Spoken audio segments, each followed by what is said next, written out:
2025년 8월 마지막 주일 예배를 하나님께 드리겠습니다. 다 함께 사도신경으로 신앙 고백하겠습니다.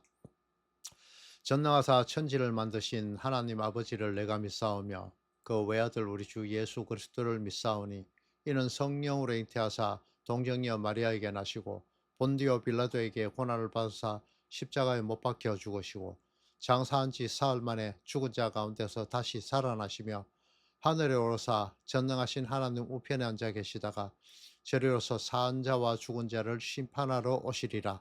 성령을 믿사오며 거룩한 공예와 성도가 서로 교통하는 것과 죄를 사하여 주시는 것과 몸이 다시 사는 것과 영원히 사는 것을 믿사옵나이다. 아멘. 자, 오늘은 히브리서 12장을 전체를 통해서 그 징계와 심판이라는 제목을 가지고 함께 공부해 보겠습니다. 오늘 요절 말씀은 히브리서 12장 5절부터 8절까지의 말씀입니다. 함께 합독하겠습니다. 또 아들들에게 권하는 것 같이 너희에게 권면하신 말씀도 잊었도다. 일러스되 내 아들아 주의 징계하심을 경히 여기지 말며 그에게 꾸지람을 받을 때에 낙심하지 말라. 주께서 그 사랑하시는 자를 징계하시고 그가 받아들이시는 아들마다 채찍질 하심이라 하였으니 너희가 참으면 징계를 받기 위함이라. 하나님이 아들과 같이 너희를 대우하시나니 어찌 아버지가 징계하지 않는 아들이 있으리요. 징계를 다 받는 것이거늘 너희에게 없으면 사생자요 친아들이 아니니라. 아멘. 자, 지난주까지는 많은 그 믿음의 선진들이 어떻게 하나님을 신뢰하게 되었고 그 신뢰 안에서 무엇을 발견하였고 또 발견한 그들이 그 신뢰, 그 믿음을 통하여서 죽음까지 불사하는 삶을 어떻게 살아나갔는가 이것에 대해서 살펴보았습니다.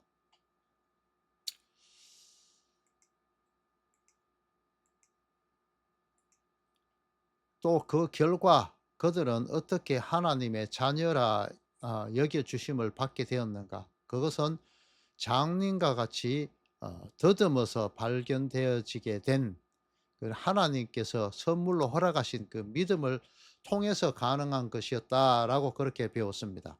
그렇게 발견되어진 그 보물은 바로 예수 그리스도였다. 이렇게 공부해 보았죠. 어, 이렇게 하나님은 어둠 속에 있는 자녀에게 하나님 스스로가 찾아질 수 있도록 그렇게 나타내셨고 그로 인해서 발견된 그 하나님을 신뢰하고 믿게 되는 그런 존재가 하나님의 자녀로 여김을 받게 되는 것입니다. 하나님께서 하나님의 열심을 통해서 성도가 성도 되도록 그렇게 만드시고야 마신다는 그 말입니다. 성경은 만민구원설 뭐 이런 것과 같은 내용들을 절대 말하고 있는 것이 없는 것입니다. 하나님의 그 택하신 자들만이 구원을 얻게 됨에 대해서 그것만 말하고 있습니다. 로마서 9장 7절의 기록을 보면은 이삭으로부터 난 자라야 아브라함의 씨라고 불린다고 그렇게 기록한 것을 볼 수 있습니다. 이삭으로부터 난 자라는 말은 그 RN 이삭 이렇게 오직 이삭 안에서라는 뜻으로 기록된 어, 그런 말입니다. 이 이삭 스스로 원해서가 아니라 오직 하나님의 선택 안에 있는 자, 하나님의 선택에 의해서 그리스도의 오실 통로가 된 것이 바로 이삭이다라고 그렇게 말하고 있는 것임을 기억하시기 바랍니다. 이 이삭은 오실 예수 그리스도를 예표하는 그런 인물이었습니다. 아버지 아브라함에 의해서 결박되어지고 번제를 위해서 준비된 나무 위에 놓여졌고 이미 아브라함으로부터는 죽은 자로 여겨졌습니다. 하나님께 이미 바쳐진 존재가 되었다는 것이죠. 하나님께서 예수님을 그리스도 되게 하시기 위하여서 십자가에 내어 주신 것 같은 그런 것과 같은 내용입니다. 동일하게 이렇게 오버랩 되잖아요. 이게 이삭의 모습과 예수님의 모습이요. 이것이 바로 구약에 나타난 구원에 대한 그리스도에 대한 그런 예표적으로 나타난 것이다. 그것이 바로 이삭의 모습이다. 이런 말씀을 드리는 겁니다. 이 이삭이 번제를 위해서 벌려놓은 그 나무 위에 묶여진 채 놓여 있었듯이 그리스도 대신 예수님께서 그리스도 대실 예수님께서 나무 위에서 죽으심의 그 예표적인 그 메시지를 깨닫고 거듭나게 된 사람, 양의 우리, 율법의 우리, 자아 세우기에만 골몰했던 그곳에서 빠져나와서 하나님의 부르심에 응답하게 되는 하나님의 그 폭력적인 강권적인 그 부르심에 의해서 불려짐을 받게 된 그들만이 이삭에게서 난 씨라고 여겨주심을 받을 수 있게 되는 것입니다. 결국 스스로 원해서도 아니라 스스로 노력을 통한 결과도 아니라는 것입니다. 물론 결과적으로 그 자녀 씨라는 것은 그리스도 예수님만을 의미하는 것이지만은 자녀된 우리에게 대한 것도 그리스도를 통해서 자녀되게 된 그 우리 성도들에게도 동일한 그렇게 결과들로 나타나게 되는 것입니다.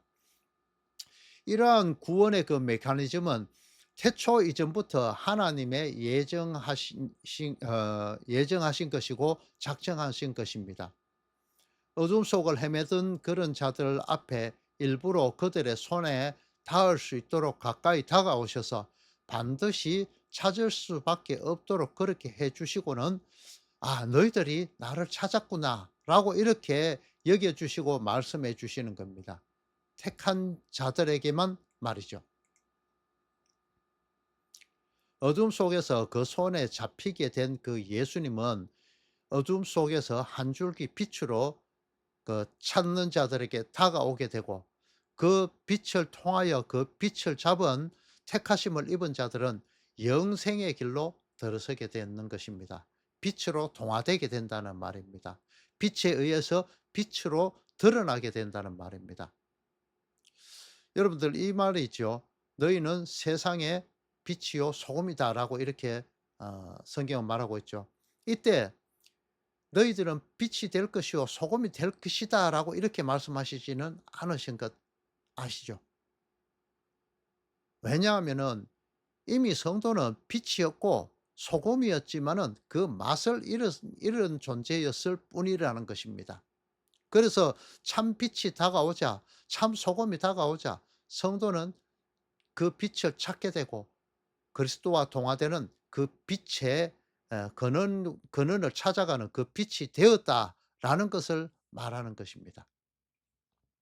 여러분들 잠시 요한복음 1 장에 대한 1 장에 기록된 그 빛이란 부분 그것을 한번 같이 살펴보고 가도록 하겠습니다. 요한복음 1 장에 보면요. 생명, 영생을 주시는 분은 사람들에게 비치는 빛이라고 그렇게 기록되어 있습니다. 자신이 비침을 깨닫도록 만드신 참 빛이신 존재, 그분이 바로 예수님이다라는 것을 말하고 있는 것이죠. 그 생명의 빛은 창세 이전 태초부터 하나님과 함께 존재했던 성자 하나님이시다. 그것을 말씀하시는 겁니다. 그 빛이 육신을 입고 참빛 어둠 속에서 헤매던 사람들의 손에 잡혀 주셨지만 건축자들 그러니까 믿지 않는 자들은 필요 없는 돌이라고 여기고 버려 버렸습니다. 사람들은 그 빛을 빛으로 인정하지 않고 외면했습니다. 나 스스로 쌓아 올린 그 율법 지킴으로 거룩함에 이르렀다고 믿게 되는 그들은 그것이 그 율법이 빛인 줄 알고 살아가고 있습니다. 하지만 그분은 천지 만물의 주인이신 창조주였음을 잊으시면 안 됩니다. 이 유한의 세상을 창조하신 창조주께서 자신이 만든 자신의 소유인 그 창조물 가운데로 들어왔지만은 그 창조물들은 그가 빛이 아니라고 그 창조주가 아니라고 받아들이지 않았다는 것입니다. 어두움에 빛이 비치게 되면 당장 환하게 드러나게 되고, 그 빛이 빛을 빛으로 확연히 드러나게 되면 알 수밖에 없는 것이죠. 하지만 그 빛을 빛으로 깨닫지 못했다는 것은 그들이 맹인의 상태였다, 그것을 말하는 것입니다. 이제 그 어둠 가운데서 덧없는 그 맹인적인 존재였던 그 맹인이 손이 뻗어지는 그곳에, 무엇인가를 찾기 위해서 손을 뻗어지는 그곳에 일부러 서 계신 그 창조주이신 예수님은 그들에게 붙잡힘을 당하여 주시고, 그 붙잡힌 바 된 그분이 오히려 맹인을 붙잡고 그 어두운 가운데 있었던 그 눈을 밝게 하시게 하기 위해서 빛으로, 어 그 빛을, 그러니까 빛을 빛으로 바로 볼 수 있도록 그 빛 안으로 끌어들이시는 것입니다. 그분이 빛이심을, 참 빛이심을 깨닫게 되는 바로 그 순간 곧바로 그는 하나님의 자녀로 여김을 받게 되는 것입니다. 바로 빛으로 드러나게 된다, 그것을 말씀하는 겁니다. 그것은 나의 노력이나 나의 조건이나 나의 착한 일, 착 선한 일, 그것으로 인해서 드러나게 되는 그런, 그것이 조건이 되어지진 않습니다. 혈통이나 육정이나 사람의 뜻대로 되지 않고 하나님의 뜻에 의해서 찾아지게 된 그러한 자들만이 그분의 기이한 빛으로 들어가게 되는 그런 자격을 얻어지게 되는 것입니다. 그것이 택하신 하나님의 백성들만이 누리게 될 그러한 특권이다라는 것을 말씀드리는 것입니다. 마태복음 5장 14절에는 너희는 세상의 빛이다라고 예수님이 말씀하십니다. 밤의 상태, 예수님께서 부활 성천하신 이후의 세상, 그 밤의 상태에서 아직도 빛을 빛으로 깨닫지 못하고 율법 지킴만을 고집하던 그런 상태인 산 위에 있는 동네로 표현된 율법 지킴의 그 총아인 예루살렘의 민낯을 드러내는 존재가 참 빛에 의해서 빛으로 드러나게 된 존재들인 그 성도들의 모습인 것입니다. 그 빛으로 드러난 성도들은 예수님이 떠난 그 이 어두운 세상 가운데로 보내지게 되었습니다. 양을 늑대 가운데로 보내셨다라고 말씀하신 것처럼 그렇게 빛을 어둠 속에 보내게 되었습니다. 왜? 왜 그랬을까요? 빛이 비추어도 빛을 빛으로 깨닫지 못하는 사람들에게 빛에 대해서 정언하던 세례 요한처럼 붙잡혀 죽어라고 그렇게 보내신 것입니다. 늑대들에게 잡아먹히라고 말이죠. 그렇게 참빛에 의존해서 빛을 낼 수밖에 없는 존재가 바로 빛으로 드러나게 된 성도들의 참 모습인 것입니다.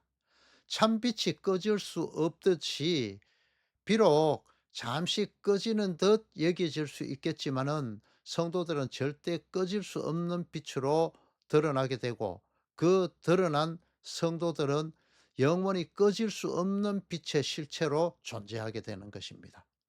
그래서 빛으로 드러나게 된 그 성도들이 세상 사람들에게, 또 교회 안에 있지만 아직 빛을 빛으로 믿지 않는 그런 사람들, 그 속에서는 보면요, 사업을 하기 위해서 심심해서 다니는 그런 사람들인, 그 무늬만 교인들인 사람들까지도 포함될 수 있겠죠. 그들 역시 빛으로 발견될 수 있는 여지가 남아 있잖아요. 누가 알곡인지 죽정인지 우리들은 알 수 없기 때문에 말이죠. 이들에게 예수님에 대해서 전하게 되면 뭘 다 아는 걸 새삼스럽게 또 말해. 소설 같은 거를 믿으라고, 너나 잘하세요 라면서 조롱을 받을 수도 있습니다. 그것이 세상에서의 죽음, 즉 빛의 역할인 것입니다. 이러한 성도들이 빛으로서의 역할을 하는 그런 삶인 그리스도, 영생을 전함으로 인해서 가짜 빛으로부터 많은 고난도 받게 됩니다. 율법으로 정죄당한다는 그 말입니다. 그러한 내용들이 히브리서 11장에 기록되어 있는 지난주에 공부했던 성도들에게서 나오게 되는, 성도들에게 다가오게 되는 그 고난으로 나타나게 되는 것입니다. 심한 고문도 받게 되고 조롱과 채찍질과 결박과 옥에 갇히는 그런 시련을 받을 수도 있습니다. 돌로 켜는 것과 톱으로 켜는 것, 돌로 치는 것과 톱으로 켜는 것과 같은 그런 고난도 당할 수가 있습니다. 하지만 빛으로 드러나게 된 그 성도는 겨자씨와 같은 그런 작은 부분이지만은 이미 예수님을 통해서 작은 그 천국을 맛보았기 때문에 이제 그 실체적인 그 천국, 그것을 멀리서 볼 수 있는 그 영의 눈이 열렸기 때문에 결코 뒤로 물러설 수 없고 그 천국을 알게 됨에 대한 그런 실망을 하지 않게 됩니다. 이 땅과는 상관없는 그런 삶을 살 수밖에 없는 존재가 되어 버렸습니다. 그들의 육신은 이 땅을 살지만은 그들의 눈은 이미 천국에 가 있기 때문에, 작은 천국을 이미 맛보았기 때문에 두려움 없이 양과 염소의 가죽을 입고 이 땅에서 정처 머무를 곳을 두지 않고 유리하는 그런 나그네의 삶, 외국인의 삶을 살게 되었던 것입니다. 하지만 성도들은 그 성도들의 지금의 상태는 신랑이 그 곁을 떠난 과부와 같은 그런 상태이죠. 그렇기 때문에 세상으로부터, 사탄으로부터 많은 유혹과 시험을 받게 되는 것입니다. 하나님은 그리스도의 빛을 받은 태초 이전부터 그분의 계획 아래 있었던 그들을 빛으로 드러내시고 친아들이라 여겨 주셨습니다. 행여 그들이 그 빛의 그 자리에서 조금이라도 벗어나게 된다면은 곧장 하나님은 징계의 채찍을 드십니다. 이 징계라는 단어의 히브리어는 바이데이아라는 그런 단어를 사용하거든요. 그런데 이것은 이 단어 바이데이아라는 단어의 뜻은 교육하다, 양육하다, 훈련, 징계 뭐 이런 뜻을 가진 그런 단어입니다. 훈계라는 뜻을 가지고 있습니다. 여러분 그 교회에서 찬양팀 바이디온이라는 그런 어 단어 많이 들어보셨죠? 이 바이디온이라는 단어는 바로 어린아이를 뜻하는 그런 뜻이고, 이 파이디온 어린아이를 바르게 하기 위하여서, 그렇게 교훈하기 위해서 훈계하기 위한 그것이 바로 파이데이아, 바로 징계, 훈육, 훈계라는 단어인 것입니다. 하나님께서 성도를 예수님과 같이 친아들로 여겨주시고 그 길로 가도록 하는 방법이 파이데이아, 징계라는 그런 도구인 것입니다. 하지만 하나님의 징계는 하나님께서 택하시고 자녀라 여겨주신 그들에게만 주시는 그런 사랑의 매인 것입니다. 하나님을 떠난 자들, 하나님을 싫어하는 자들이지만 하나님께서 택한 자들, 하나님은 결코 그들을 포기하시지 않으시는 것입니다.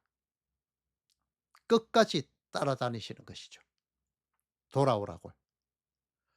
그러한 그들에게도 하나님은 끝까지 참으시고 자신을 드러내시고 책망하시고 징계하셔서 빛으로 드러내시고야 마십니다. 이스라엘을 애국과 블레셋, 아수르, 바벨론이라는 이런 주변의 강대국들을 통해서 징계하시고 택하신 자들을 돌아오게 하듯이 하나님은 택하신 자들의 눈을 뜨게 하시려고 끝까지 참으시고 책망하시고 그렇게 징계하시는 것입니다. 그것이 구약 성경의 여러 나라들, 그러니까 그 시대적인 배경들을 통해서 성도들을 돌아오게 하는 방법들을 보여주시는 겁니다. 하지만 그 귀가 영원히 닫힌 멸하기로 준비된 그런 진노의 그릇과 같은 존재들에게는 하나님께서는 관심조차도 가지시지 않습니다. 그러한 현상들이 지금 세상에서 많이 보이게 됩니다. 악을 행하는 자들은 그 삶을 보면요. 항상 편안하고 재물도 많고 이 세상에서 떵떵거리고 삽니다. 높은 자리에서 말이죠. 시편 73편을 보면요. 아삽이 이러한 모습들을 보고 또 소돔과 고모라를 살던 롯 역시 이러한 세상 사람들의 사는 모습들을 보고 심령이 상하였다라고 이렇게 기록을 하고 있습니다. 성도 여러분들도 그렇죠. '아 저 사람들은 저래 잘 사는데 하나님 내 좀 잘 살게 해 주시오.' 뭐 이렇게 불평불만해 보신 적 없습니까? 다 한 번씩들은 있죠. 아삽 역시 악인들의 그 형통한 삶이 삶을 보고 고난도 재앙도 없고 살이 디룩디룩 쪄서 눈이 툭 튀어나올 정도로 그렇게 잘 먹고 잘 살고 있는 것을 보았습니다. 또 재물은 원하는 것 더 이상 눈덩이처럼 불어나고 평안하게 살고 늘 높은 자리에서 거만한 말만 골라서 한다고 그렇게 아삽은 불평을 하고 있습니다. 하지만 그 아삽의 그 불평은 끝까지 가지 않죠. 그 아삽은 성소에 들어갈 때 그들의 종말을 깨닫게 되고 성도들의 모습이 어떤가를 알게 되는 것입니다. 요즘 부자들 역시 돈이 많으니까 좋은 병원에서 좀 아프면 좋은 병원에 가서 진료하고 좋은 약 먹어서 오래 살죠. 또 죽을 때도 뭐 통증을 없애는 그런 약입니까? 뭐 그런 것을 맞아서 고통도 없게 죽게 되고 건강하게 살다가 또 세인의 존경을 받으면서 때깔나게 죽는 사람들 많습니다. 하나님을 믿는 자들은요. 세상에 공격을 받는다고 그렇게 성경이 기록하고 있죠. 세상이 존경을 받으면은 하나님 믿는 사람이 아니라고 이야기했습니다. 어떤 사람은 성직자라고 하면서도 세인의 존경을 받고 심지어는 불교의 중들조차도 그 사람을 존경한다고 이야기하죠. 그것은 옳은 삶이 아니었다는 것을 방증해 주는 것입니다. 성도 여러분들도 이렇게 이 세상에서 좋은 집을 짓고 좋은 음식을 먹고 세인의 존경을 받는 그런 높은 자리에 서기를 원하고 또 그러한 것을 위해서 기도라는 것을 하고 있으시진 않으십니까? 이 땅에서 잘 먹고 잘 살고 잘 죽을 수 있도록 말이죠. 과연 그 기도들이 옳을까요? 성도들은요, 그런 기도 필요 없습니다. 내가 하나님의 빛으로 드러나게 하는, 드러날 수 있도록 내 자리가 어디인지를 알 수 있도록 원하는 그 기도만이 성도들의 기도가 되어야 하는 것입니다. 히브리서 11장의 그 믿음의 선조들은 이 땅을 이방인과 나그네로서의 그 유리하는 자의 그 삶을 살았고 좋은 집보다 장막, 텐트의 삶을 살았음을 볼 수 있습니다. 그것은 더 좋은 곳, 이 땅의 어떠한 것보다 더 좋은 곳이 천국이라는 것을 복음을 통하여서 구약적인 성경이죠. 구약 성경이죠. 이러한 복음을 그것을 복음으로 보는 눈이 열렸고 그 복음을 통해서 그리스도라는 존재를 깨닫게 되었기 때문입니다. 그렇게 나그네와 외국인이 아니라 아들과 천국을 유업으로 이을 자로 완전하게 신분 세탁을 하나님께서 해 주신다는 것을 믿게 되었기 때문에 그들은 이 땅에서는 나그네와 외국인으로 살아가는데 불평불만이 없었다는 것입니다. 이것이 성도들이 기도해야 될 그 기도의 제목이라는 그 말씀을 드리는 것입니다. 아들에게는 징계의 채찍을 하시지만 그것이 없는 평안한 삶을 살고 호화로운 삶을 사는 진노에 준비한 그릇과 같은 그런 존재들은 마지막에는 반드시 심판이라는 것을 받게 됩니다. 그 차이점, 원리는 이렇습니다. 법을 집행함에 있어서는 지금 형법이지요. 제가 말씀드리는 것은 이 형법, 이 우리나라의 법을 집행하는 데 있어서는 일사부재리 법칙이라는 것이 있습니다. 이것은 한 번 판결 내려진 사건에 대해서 다시 재판하지 않는다라는 그런 원칙입니다. 성도들은 이 땅을 살면서 조금이라도 잘못하면은 사사건건 하나님이 그것을 작은 매로 톡톡 때리시면서 아프게 때리시면서 하나님이 징계를 하십니다. 그 징계를 통해서 성도는 고통스럽다고 앙앙거리고 원망하고 불평하고 그렇게 하죠. 하지만 그 징계를 통하여서 마지막 심판에서는 면제가 되어지는 것입니다. 왜냐하면 유한의 세상을 살면서 이미 잘못한 부분에 해당하는 작은 심판들, 징계를 받았기 때문에 말입니다. 마치 사랑하는 자녀가 잘못한 것을 그 부모가 혼을 내서 다시는 그런 일을 하지 않도록 만들듯이 말입니다. 이것이 바로 일사부재리의 원칙에 의한 것과 같은 것입니다. 우리 하나님은 변함도 없으시고 후회함도 없으시다고 그렇게 성경에 기록하고 있죠. 이미 예정하시고 작정하신 악인에 대한 최후의 심판은 하나님의 시간 속에서 필연코 이루어지게 되기에 그것은 이미 이루어진 것이다라고 그렇게 성경은 벌써 심판을 받은 것이다라고 이렇게 말씀하고 있는 것입니다. 반드시 이루어지게 될 것이라는 그런 시제적인 모호성을 가진 그런 단어가 이렇게 사용되는 이유가 바로 그것입니다. 아 바울의 신학을 보면요. already but not yet, 그러니까 이미 그러나 아직이라는 이런 구원의 메커니즘을 아 깨달을 수 있는 그런 부분들을 볼 수 있습니다. 십자가는 역사적으로 단 한 번 썼습니다. 그것은 태초 이전부터 하나님의 계획이었습니다. 그 십자가는 이러한 원리에 따라서 본다면 엄밀히 보면은 역사의 시작인 태초부터 이미 섰다고 볼 수 있는 것입니다. 그래서 믿음의 선진들이 그리스도를 깨달을 수 있었던 것이죠. 이 유한의 세상이 존재하는 이 역사라는 흐름의 끝까지 이 십자가의 효력은 또 미치게 되죠. 그러니까 이 유한의 세상에 처음부터 끝까지 역사의 가운데 섰던 그 십자가의 효력은 전체적으로 미치게 되기 때문에 십자가는 두 번 다시 서지 않게 되는 것입니다. 단번에 이루게 된다는 그 말씀입니다.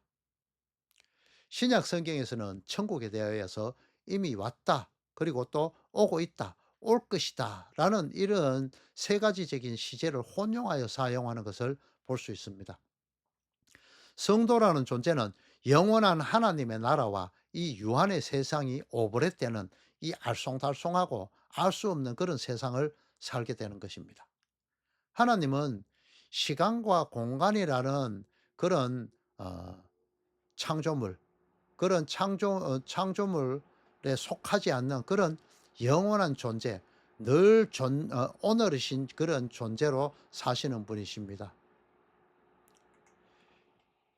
십자가는 이미 섰지만 역사의 끝까지 이르렀듯이 악인에 대한 심판 역시 그러한 하나님의 권한에 있기에 영원 속에 이루어진 그런 심판은 이미 이루어졌고, 또 그것은 이 유한의 세상의 마지막에 최후의 역사적인 사건으로 나타나게 될 것이라는 그런 말입니다. 예수라는 이름의 뜻이 그가 자기 백성을 그들의 죄에서 구원할 자라는 것은 여러분들도 잘 알고 계시죠. 그런 예수님이 구원할 자는 세상 모든 사람이 아니라 자기 백성만을 죄에서 구원한다는 그런 범주를 분명히 정해 두었습니다. 성경에는 벌써 분명히 그렇게 기록되고 있습니다. 그래서 요한복음 3장 18 절에는 악인들은 이미 벌써 심판을 받았다라는 이런 시제적인 모성에 대한 그런 표현을 하고 있는 것입니다.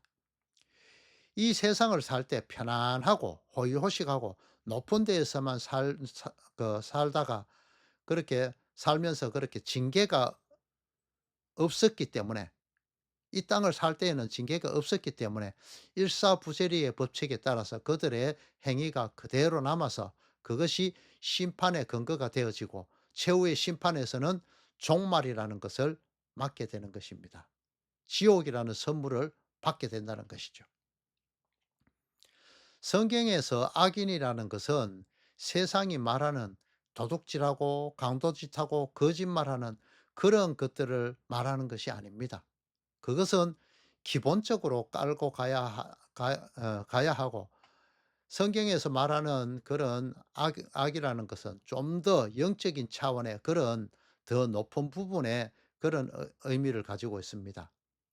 하나님을 힘써 알아가야 할 그 사람들이 하나님의 음성을 싫어하고 일부러 속히 떠나고 그 하나님을 미워하여서 그 말씀에 귀를 기울이지 않는, 하나님을 싫어하고 자신의 의사키에 골몰하고 자신이 원하는 그런 천국을 만들고자 하는 그들이 악인이다라고 그렇게 성경은 말하고 있습니다. 분명히 밝히고 있습니다. 가인이 하나님을 떠나 신할평지에서 에녹성을 쌓게 되죠. 또 하나님을 떠난 사람들이 바벨성을 쌓고 자신들끼리 똘똘 뭉쳐서 하나님을 대적한 그들의 모습처럼 현대의 과학 문명을 통해서 하나님을 조롱하고 홍수 이전의 사람들처럼 종과 종을 섞어서 새로운 종을 만들고 생명공학이라는 것을 통해서 새로운 인류를 만들고자 하는, 창조의 하나님을 뛰어넘고자 하는 그런 삐뚤어진 욕망을 가진 그들이 바로 하나님을 대적하는 악인의 모습들입니다. 더 나아가서는 하나님의 말씀이라는 꼬리표를 달고 그 말씀을 사유화해서 도둑질해서 마치 그 말씀이 자신의 것인 양 자의적으로 해석해서 하나님의 자리를 꿰차고 있는, 표신하지 않는, 가만히 양의 탈을 쓰고 있는 그 양복 입은 그 무당들이 바로 이단이고 그들이 바로 악인이다. 그런 말씀을 또 드리고 싶습니다. 성도는 자신이 썩을 것으로 지은 스스로가 만든 무화과나무 옷을 버리고 하나님께서 만들어 주신 피 흘리심을 통한 짐승 가죽으로 만든 옷, 예수 그리스도를 덧입어야 여러분들은 하나님의 진노의 그릇, 마지막 심판에서 피할 수 있는 것입니다. 그때에 우리에게 다가오는 것은 늘 항상 하나님의 징계의 채찍이 되겠죠. 예수 그리스도의 피로 인해서 그러한 작은 죄들은 이미 이 땅에서 한번 심판받은 그것들은 도말되어 버리고, 그 죄들은 도말되어 버리고 그 피 뒤에 숨겨진 바 되어야만 그러한 심판을 면할 수 있게 되는 것입니다. 하지만 이 유한의 세상을 사는 동안 그 심판에 이르지 않도록 하나님의 징계는 필연코 종종 다가올 것입니다. 왜냐하면 우리는 하나님의 거룩하심에 참여하도록 거룩한 자로 만드시기 원하시는 것이 하나님의 뜻이기 때문입니다. 그러기 위하여서 하나님의 징계의 채찍을 통하여서 우리의 피곤한 손, 세상으로부터 조롱받는 그 손과 무릎과 발이 그리스도를 향하게 되어서 세상의 한쪽 다리를 두고 교회의 한쪽 다리를 두는 그런 절름발이와 같은 존재인 나를 하나님께서 정하신 그 길로만 가도록, 그분만을 바라보도록 하는 그런 존재로 고쳐주시기 위해서 하나님이 주시는 그 믿음, 하나님께 온전하게 우리를 맡길 때에 주어지는 그 믿음이 선물로 주어지는 그것이 필요하다는 것입니다. 언젠가 제가 이런 비유를 든 적이 있습니다. 수석을 수집하는 사람들은 좋은 돌을 발견하게 되면 그 돌만을 그냥 얹어두고 감상하는 것이 아닙니다. 그 돌이 놓여질 나무로 그 좌대를 나무로 이렇게 다듬지요. 그 좌대를 다듬는 것은 그 돌이 더 돋보일 수 있도록 하기 위한 것입니다. 그 돌이 그 좌대에 잘 맞게 안착될 수 있도록 그 나무 좌대는 깎여지고 다듬어지기를 수없이 반복하게 되고, 마침내 그 돌과 하나의 듯이 잘 맞아서 아기가 딱 맞도록 잘 다듬어졌을 때에, 그때에 그 나무 좌대에는 기름이 발라져서 썩지 않도록 만들어집니다. 그리고는 그 돌을 돋보이게 하는 그 좌대 위에 하나 되도록 자리 잡아서 놓고, 그것을 감상하면서 '아 좋다.' 이렇게 말하게 되죠. 하지만 옹이가 심한 나무는 자대로 만들어질 수 없기 때문에 가차없이 버려지게 되는 것입니다.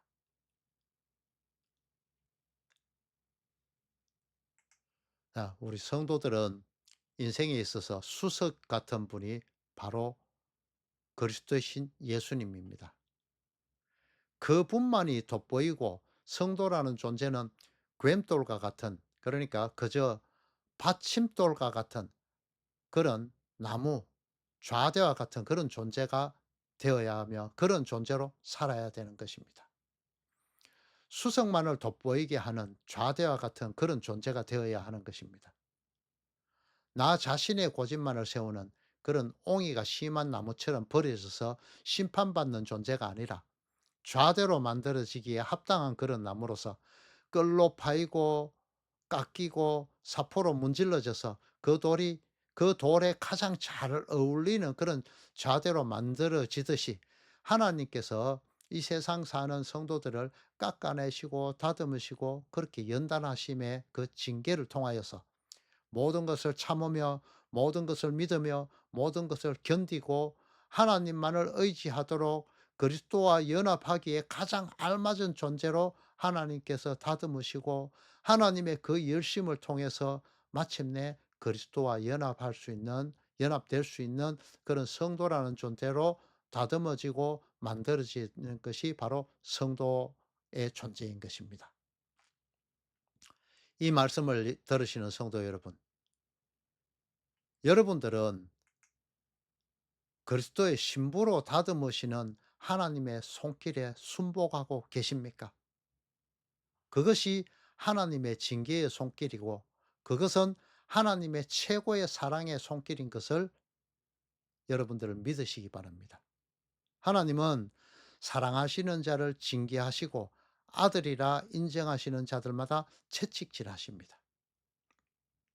징계가 사랑하는 아들에게 시시때때로 주어지는 그런 사랑의 매라면, 심판은 징계를 받지 않고 호의호식 가진 자들이 최후의 그 모든 잘못에 대한 것에 대한 그 단번에 받게 되는, 지옥을 향하게 되는 하나님의 명령으로 주어지는 그런 무시무시한 형벌입니다. 그래서 징계와 심판, 그 형벌은 다른 것이란 말입니다. 하나님의 사랑의 징계의 매 때문에 늘 여러분들 불평 많이 하셨죠. 그것은 여러분을 하나님께서는 예수님과 같은 아들로서 대우하시고자 하는 하나님의 사랑의 매인 것입니다. 그 하나님의 징표인 것입니다. 예수님과 하나 되도록 하셔서 기업을 이을 자, 천국을 유업으로 받을 자, 하나님의 친아들로 여겨주심을 받게 되었다라는 표시인 것입니다. 조금만 더 힘내십시오. 조금만 더 인내하십시오. 그리스도의 신부로서 천국만을 바라보는 그 소망의 끈을 놓지 마십시오. 주님 가르치신 기도로 예배를 마치겠습니다. 하늘에 계신 우리 아버지여, 이름이 거룩히 여김을 받으시오며 나라가 임하시오며 뜻이 하늘에서 이루어진 것 같이 땅에서도 이루어지이다. 오늘날 우리에게 일용할 양식을 주시옵고, 우리가 우리에게 죄 지은 자를 사하여 준 것 같이 우리 죄를 사하여 주시옵고, 우리를 시험에 들게 하지 마시옵고 다만 악에서 구하시옵소서. 나라와 권세와 영광이 아버지께 영원히 있사옵나이다. 아멘.